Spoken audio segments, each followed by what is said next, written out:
நம்ம வாழ்ற இந்த பூமி சுமார் 72% தண்ணியால் சூழப்பட்டிருக்கு. இந்த தண்ணியில் 97% பார்த்தீங்கன்னா கடலில் உள்ள உப்பு தண்ணி. ஸோ நம்ம குடிக்கிறதுக்கு நல்ல தண்ணி இல்லாமல் போகிறதுக்கான காலம் ரொம்ப தூரத்தில் இல்லை. இன்ஃபேக்ட் சொல்லப்போனால் இப்போ கூட குடிக்கிறதுக்கு தண்ணி இல்லாமல் உலகத்தில் ஏதாவது ஒரு மூலையில் உயிரிழப்பு நடந்துட்டு தான் இருக்குது. அதே மாதிரி எங்கே பார்த்தாலும் காரு, பைக்கு, இண்டஸ்ட்ரீஸ் சொல்லிட்டு பூமியில் உள்ள ஆயில் அண்ட் நேச்சுரல் கேஸ் நம்ம உறிஞ்சி காலி பண்ணிட்டு இருக்கோம். பூமி எவ்வளோ காலம் தான் இதெல்லாம் நம்ம கொடுத்துட்டே இருக்கும்.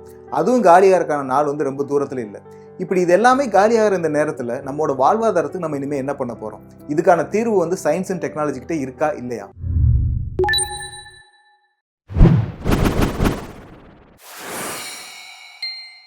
இதெல்லாம் ஒரு பிரச்சனையா? கடல் நீரை குடிநீராக்கலாம், அதே மாதிரி மின்சாரத்தில் ஓடுற வாகனத்தெல்லாம் யூஸ் பண்ணலாம் அப்படிதான் சொல்றீங்க. ஆனால் அதில் நிறைய பிரச்சனைகள் இருக்கு. கடல் நீரை குடிநீராக்குற ஒரு டீசாலினேஷன் பிளான்ட் போடணும்னா குறைஞ்சபட்சம் நமக்கு $19 ட்ரில்லியன் வரை செலவாகும்.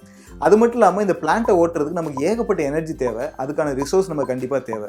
அதனால இந்த கடல் நீரை குடிநீராக்குற இந்த டீசாலினேஷன் பிளான்ட்டுங்கிறது ப்ராக்டிக்கலாக ஒரு சரியான தீர்வு கிடையாது. அதே மாதிரி மின்சாரத்தில் ஓடுற ஒரு மிட் சைஸ் காரை நம்ம 100% சார்ஜ் பண்ணோம்னா நம்ம குறைஞ்சபட்சம் 20 to 30 மணி நேரம் வரை தேவை.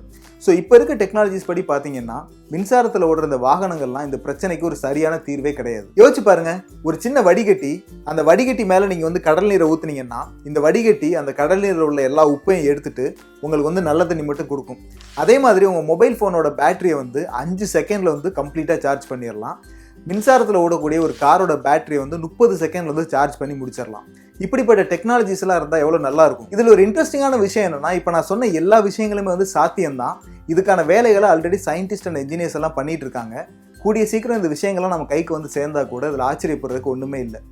இந்த விஷயங்கள்லாம் சாத்தியமாக போகிறதுக்கான முதல் காரணம் என்ன தெரியுமா? பென்சில். ஆமாங்க, சீரியஸாக தான் சொல்கிறேன். பென்சில் மட்டும் இல்லைன்னா இந்த விஷயங்கள்லாம் சாத்தியமாகறதுக்கான வாய்ப்பே கிடையாது. பென்சிலில் உள்ள கிராஃபைட்டை வச்சு தான் நம்ம எழுதுறோம் இல்லையா?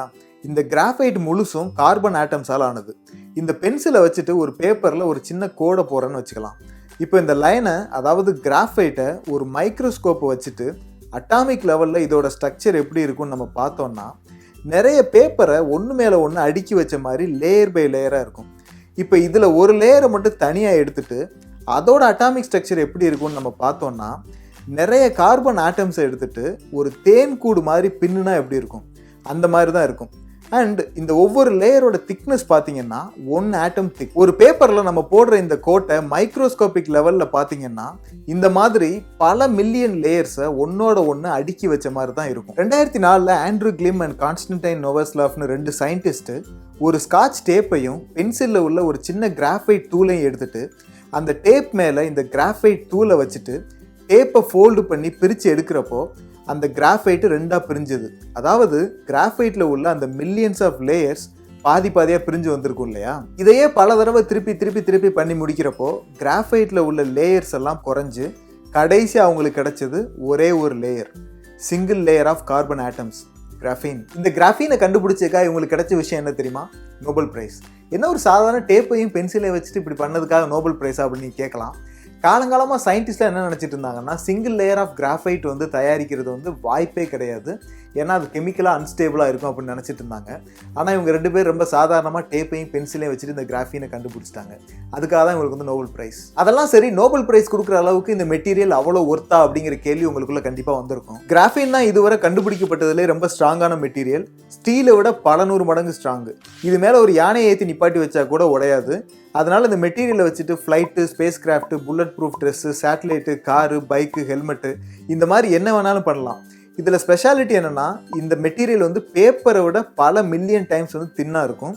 அண்ட் ரப்பர் மாதிரி ஈஸியாக வளைக்க முடியும். அண்ட் இந்த மெட்டீரியல் டிரான்ஸ்பரண்ட் கூட. அதே மாதிரி எலக்ட்ரிசிட்டி கண்டக்ட் பண்ணுறதுல இந்த கிராஃபீன் பார்த்தீங்கன்னா காப்பரை விட 1000 மடங்கு பெட்டர் கண்டக்டர். அதனால எலக்ட்ரானிக்ஸோட ஃபியூச்சரே பார்த்தீங்கன்னா இந்த கிராஃபீன் தான். அதனால கூடிய சீக்கிரம் நம்ம கிட்ட கிராஃபீனால பண்ணப்பட்ட ஃபோன்ஸ், லேப்டாப் மாதிரி எலக்ட்ரானிக் டிவைசஸ் எல்லாம் வரப்போகுது.